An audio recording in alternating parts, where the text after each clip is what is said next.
हरे कृष्णा, राधे राधे दोस्तों, आप सभी का मेरे चैनल भक्ति रस में स्वागत है। हम इस वीडियो में आज बात करेंगे कि साल 2025 में शरद पूर्णिमा का व्रत कब रखा जाएगा, किस दिन शरद पूर्णिमा है, स्नान शरद पूर्णिमा का कब होगा, कब कार्तिक का महीना चालू हो रहा है। दोस्तों, शरद पूर्णिमा अश्विनी मास में आती है। हम सभी को पूरे साल इस पूर्णिमा का इंतजार रहता है, क्योंकि ये पूर्णिमा सभी पूर्णिमाओं में बड़ी मानी जाती है। इसी महीने से कार्तिक का महीने का स्नान का भी महत्व है। शरद पूर्णिमा से ही जो कार्तिक नहाने वाले हैं वो शरद पूर्णिमा से ही स्नान आदि करते हैं। दोस्तों, शरद पूर्णिमा अश्विनी मास में आती है, तो पूरे साल हमें इस पूर्णिमा का इंतजार रहता है, क्योंकि इस दिन जो चंद्रमा से अमृत बरसता है और कार्तिक का महीने का इस बार सत्यनारायण का व्रत 6 अक्टूबर दिन सोमवार को रखा जाएगा और पूर्णिमा का स्नान दान 7 अक्टूबर दिन मंगलवार को किया जाएगा। क्योंकि पूर्णिमा तिथि का प्रारंभ 6 तारीख को दोपहर 12:23 पे और अश्विनी शुक्ल पूर्णिमा का समापन हो रहा है 7 अक्टूबर प्रातः 9:16 पे। इसलिए शरद पूर्णिमा की जो पूजा है सत्यनारायण की वो 6 अक्टूबर को करेंगे, क्योंकि वो शाम को की जाती है पूजा। और जो चंद्रमा को अर्घ देकर अपना व्रत खोलते हैं तो वो 6 तारीख को अपना व्रत वगैरह करेंगे। शरद पूर्णिमा का शुभ मुहूर्त 6 अक्टूबर की रात 11:45 से लेकर 12:24 तक रहेगा। चंद्रोदय का समय 6 अक्टूबर की शाम 5:27 से रहेगा और स्नान दान का शुभ मुहूर्त 7 अक्टूबर की सुबह 4:29 से शुरू होकर 5:28 तक रहेगा। तो कार्तिक नहाने वाले 7 तारीख को कार्तिक नहाएंगे। वो कार्तिक का महीना नहाने के लिए आप किसी पवित्र नदी स्नान कर सकते हैं, या घर पे ही आपके लिए संभव नहीं है तो घर पे ही अपनी बाल्टी को पहले मांज लीजिएगा। फिर उसके बाद में उसमें पवित्र गंगा जल डाल के और ऐसे स्मरण करें कि आप गंगा स्नान कर रहे हैं, ऐसा मानते हुए आप स्नान कर सकते हैं।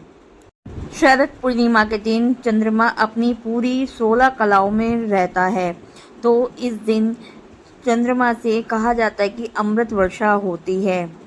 मान्यता है कि इस दिन माँ लक्ष्मी अपने हाथों में अभय मुद्रा लेकर घूमती है। जो भी इसे दिखाई देता है उनके घर में धन दौलत और आशीष बनी रहती है। शाम के समय चंद्र उदय होने के बाद हमें चंद्र पूर्णिमा के दिन मिट्टी का दिया हो या चांदी का हो, जैसे भी हो, अपने घर के बाहर दिया जरूर जलाएं और चांद की रोशनी में खीर बना के रखी जाती है। तो फिर इसके बाद में इस खीर को जो खाता है वो उसको कोई बीमारी नहीं आती है। मान्यता है कि उसको बुढ़ापे का भी नहीं हो पाता। अगर आप चाहते हैं कि आजीवन आपके लंबे समय तक ये बीमारी से ग्रसित ना हो, तो आप इस दिन खीर बनाएं, भगवान को भोग लगाएं, पूरी रात चंद्रमा की रोशनी में खीर रखें, क्योंकि इस दिन अमृत की वर्षा होती है। अमृत यानी जैसे भगवान ने समुद्र से जो कलश निकला था अमृत, उसी के समान इस दिन अमृत वर्षा होती है। तो इसके चांद के नीचे जो खीर रखी जाएगी तो उतना ही उसका फल मिलता है। साथ ही माना जाता है इस दिन भगवान श्री कृष्ण ने महारास रचा था। चंद्र भी कान्हा और गोपी के नृत्य देख मोहित हो गए थे और कई दिनों तक इस रात की सुबह नहीं हुई, अर्थात शरद पूर्णिमा की रात्रि थी वो। लंबे समय तक द्वापर युग में यह रासलीला चलती रही। शरद पूर्णिमा में जो स्नान का दान करते हैं वे चंद्रमा की पूजा करते हैं, उनके साथ जीवन में कई प्रकार की बाधाएं भी दूर होती है। एक और मान्यता है कि इस दिन भगवान कार्तिकेय का जन्म हुआ था, इसलिए इस महीने को कार्तिक पूर्णिमा के नाम से भी जाना जाता है। कार्तिक पूर्णिमा महीने में सबसे पवित्र दिन महीना माना जाता है।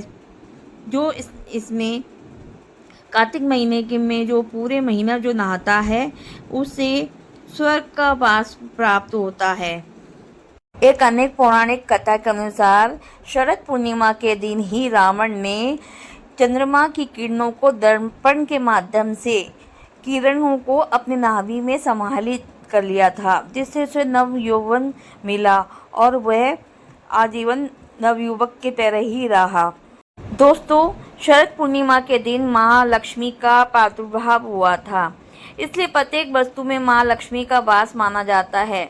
मनोकामना पूर्ति करने के लिए शरद पूर्णिमा के दिन माँ लक्ष्मी को प्रसन्न करने के लिए उन्हें लाल पुष्प और खीर का भोग लगाएं और कोड़ी वगैरह कोड़ियाँ, गोमती चक्र उन्हें समर्पित करें। घर के दरवाजे खुले रखें और घर के बाहर रंगोली बना के दीपदान करें, जिससे माता देखकर बड़ी खुश होती है।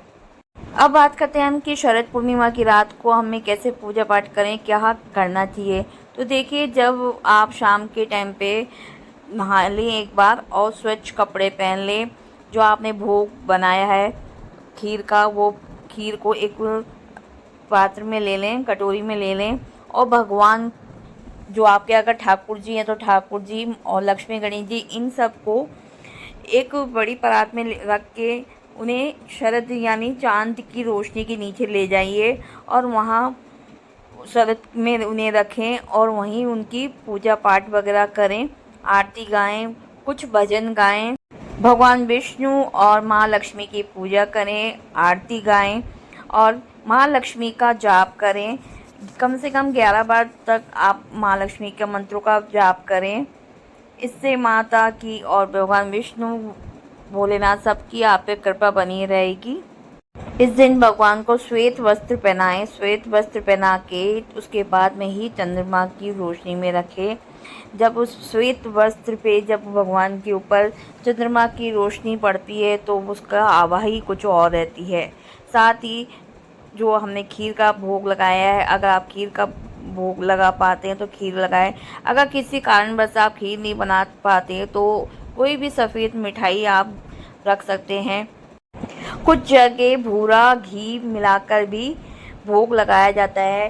भूरे के अंदर घी डाल दिया जाता है और थोड़ी सी काली मिर्च डाल के भी एक थाल की बर्फ़ी की तरह से जमा देते हैं और उसमें तुलसी दल रख के भगवान को भोग लगा देते हैं। तो जैसे आपको अच्छा लगे वैसे करिएगा और उसके बाद में भगवान उम्मीद है अगर आपको ये वीडियो अच्छी लगे तो उसको लाइक और शेयर करना ना भूलें। मेरे चैनल पे नए हैं तो मेरे चैनल को सब्सक्राइब कीजिएगा और बेल आइकन को क्लिक करना ना भूलें। कमेंट में जय माँ लक्ष्मी, हरे कृष्णा अवश्य लिखिएगा। धन्यवाद।